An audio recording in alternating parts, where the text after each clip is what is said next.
విజయనగరం జిల్లాలో రోడ్డు ప్రమాదం జరిగింది. సెంచూరియన్ యూనివర్సిటీ బస్సుని ఎదురుగా వస్తున్న టిప్పర్ లారీ బలంగా ఢీకొట్టింది. ఈ ప్రమాదంలో డ్రైవర్ బస్సులోనే ఇరుక్కుపోయాడు.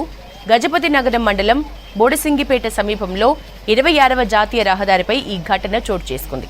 ప్రమాదంలో ఒక అమ్మాయికి తీవ్రంగా గాయాలు కాగా మరో 12 మంది స్టూడెంట్స్ స్వల్పంగా గాయపడ్డారు. గాయపడిన వారిని చికిత్స కోసం గజపతి నగరం ప్రభుత్వ ఆసుపత్రికి తరలించారు. స్థానికులు డ్రైవర్ని బయటకు లాగే ప్రయత్నం చేశారు.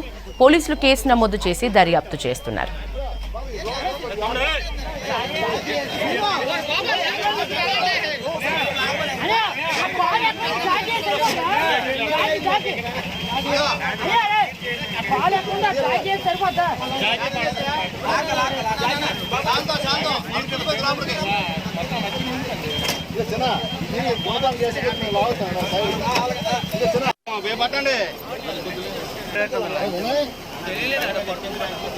పడుకోబెడా